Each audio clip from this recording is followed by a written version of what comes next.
Hi, എല്ലാവർക്കും സ്വാഗതം. ഇന്ന് നമ്മൾ ആറ്റങ്ങളുടെ ലോകത്തുള്ള വളരെ ഇൻട്രസ്റ്റിംഗ് ആയൊരു രഹസ്യമാണ് ചുരുളഴിക്കാൻ പോകുന്നത്. അപ്പോ നമുക്കൊരു ചോദ്യത്തിൽ നിന്ന് തന്നെ തുടങ്ങിയാലോ? വർഷങ്ങളോളം സയന്റിസ്റ്റുകളെ തലപുകയിപ്പിച്ചൊരു ചോദ്യം. ശരിക്കും പറഞ്ഞാൽ ക്വാണ്ടം ലോകത്തെ ഒരു കുറ്റാന്വേഷണ കഥ പോലെയാണിത്. അപ്പോ ഈ രഹസ്യം മനസ്സിലാക്കണമെങ്കിൽ നമ്മൾ ആദ്യം പോകേണ്ടത് വളരെ വലിയ ആറ്റങ്ങളുടെ ലോകത്തേക്കാണ്.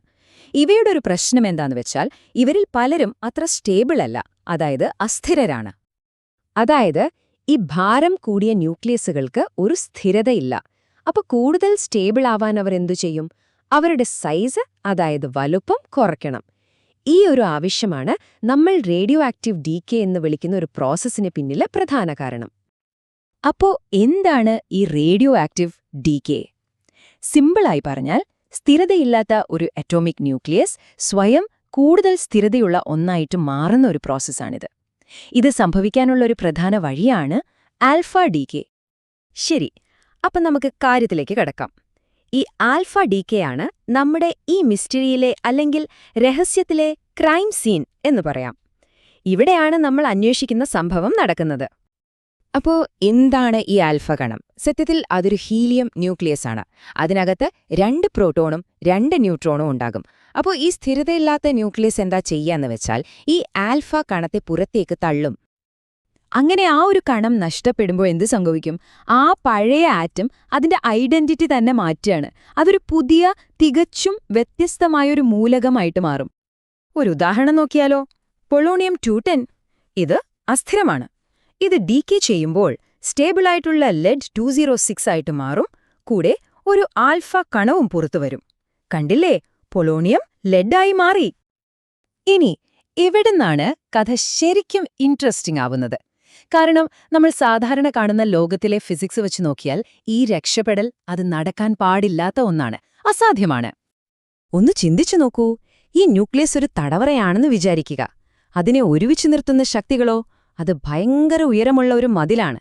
ഈ മതിലിന് എത്ര എനർജി ഉണ്ടെന്ന് നമുക്ക് അളക്കാൻ പറ്റും? അതിനെയാണ് നമ്മൾ പൊട്ടൻഷ്യൽ എനർജി ബാരിയർ എന്ന് വിളിക്കുന്നത്. അപ്പോൾ ആ മതിൽ ചാടിക്കടക്കണമെങ്കിൽ എന്തുമാത്രം എനർജി വേണം? ഏകദേശം 25 മില്യൺ ഇലക്ട്രോൺ വോൾട്ട്, അതായത് 25 MeV. ആറ്റത്തിന്റെ ലോകത്ത് ഇത് വളരെ വളരെ വലിയ ഒരു സംഖ്യയാണ്. പക്ഷേ രസമെന്താണെന്ന് വെച്ചാൽ ഈ രക്ഷപ്പെട്ടു പോകുന്ന കണങ്ങളുടെ എനർജി നമ്മൾ അളക്കുമ്പോൾ കാണുന്നത് വെറും 4 മുതൽ 9 MeV വരെ മാത്രമാണ്. ആവശ്യത്തിന് എനർജി ഇല്ല. അപ്പോ ഇതാണ് ഇവിടുത്തെ ഏറ്റവും പ്രധാനപ്പെട്ട പോയിന്റ്. ആ മതിൽ ചാടിക്കടക്കാൻ വേണ്ടത്ര എനർജി ആ കണത്തിനില്ല. പിന്നെങ്ങനെ അത് പുറത്തുവന്നു? ഇതായിരുന്നു ശാസ്ത്രജ്ഞര് ശരിക്കും കുഴപ്പിച്ച ചോദ്യം. ഇത് ഒരു തടവുകാരൻ കരിങ്കല്ലുകൊണ്ട് കിട്ടിയ ഭിത്തിയുടെ ഉള്ളിലൂടെ നേരെ നടന്നു പോകുന്നത് കാണുന്ന പോലെയുണ്ടായിരുന്നു. അതെങ്ങനെ സംഭവിക്കും? അപ്പോ ഇതിന്റെ ഉത്തരം നമ്മുടെ സാധാരണ ഫിസിക്സിലല്ല ഉള്ളത്. അതിനായി നമ്മൾ ക്വാണ്ടം ലോകത്തിന്റെ അതിശയകരമായ കുറച്ച് വിചിത്രമായ നിയമങ്ങളിലേക്ക് പോകണം. ഇതിന്റെ വിശദീകരണം എന്താണെന്ന് വെച്ചാൽ ക്വാണ്ടം ടണലിംഗ് എന്ന് പറയുന്നൊരു പ്രതിഭാസമാണ്. അതായത് ക്ലാസിക്കൽ ഫിസിക്സ് അനുസരിച്ച് മറികടക്കാൻ പറ്റാത്ത ഒരു എനർജി ബാരിയറിലൂടെ അല്ലെങ്കിൽ ഒരു മതിലിലൂടെ ഒരു കണം അങ്ങ് കടന്നുപോകുന്നു. അതാണ് ക്വാണ്ടം ടണലിംഗ്. ഈ തിയറിക്ക് 3 പ്രധാനപ്പെട്ട ആശയങ്ങളുണ്ട്. ഒന്ന്, ആൽഫ കണം ന്യൂക്ലിയസിനകത്ത് ഒരു പ്രത്യേക കണമായിട്ട് തന്നെ നിലനിൽക്കുന്നു. 2, അതിനെ ആ പൊട്ടൻഷ്യൽ ബാരിയർ, അതായത് ആ മതില് തടഞ്ഞു നിർത്തിയിരിക്കുകയാണ്. മൂന്നാമത്തേതാണ് ഏറ്റവും പ്രധാനം.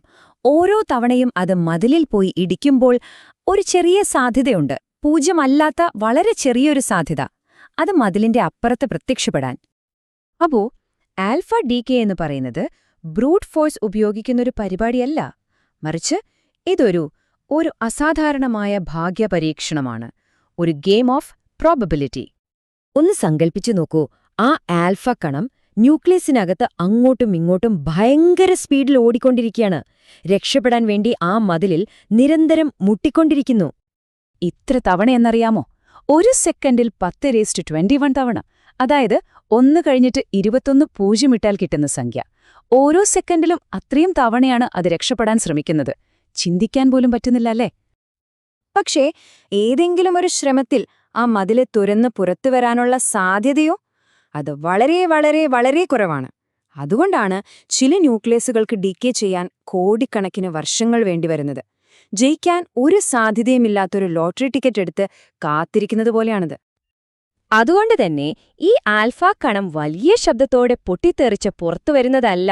അതിനു പകരം അത് റിയാലിറ്റിയിലൊരു പഴുതു കണ്ടെത്തി ആരും അറിയാതെ അങ്ങ് വഴുതി മാറുന്നതുപോലെയാണ്. അകത്തുണ്ടായിരുന്ന കണം പെട്ടെന്ന് പുറത്ത് പ്രത്യക്ഷപ്പെടുന്നു. അപ്പോ ഇതെന്തിനാണ് ഇത്ര പ്രധാനപ്പെട്ടതാകുന്നത്? കാരണം ക്വാണ്ടം ലോകം എത്ര വിചിത്രമാണെന്നും അതിന്റെ നിയമങ്ങൾ നമ്മുടെ സാധാരണ അനുഭവങ്ങളിൽ നിന്ന് എത്ര വ്യത്യസ്തമാണെന്നും കാണിച്ചു തരുന്ന ഒരു പെർഫെക്റ്റ് ഉദാഹരണമാണ് ആൽഫ ഡികെ. അപ്പോ ഒന്ന് ആലോചിച്ചു നോക്കൂ, അസാധ്യമെന്ന് തോന്നുന്ന മതിലുകളിലൂടെ കണങ്ങൾക്ക് ഇങ്ങനെ ടണൽ ചെയ്തു പോകാൻ കഴിയുമെങ്കിൽ ഈ ക്വാണ്ടം ലോകത്ത് വേറെ എന്തൊക്കെ അത്ഭുതങ്ങളായിരിക്കും ഒളിഞ്ഞിരിക്കുന്നത്?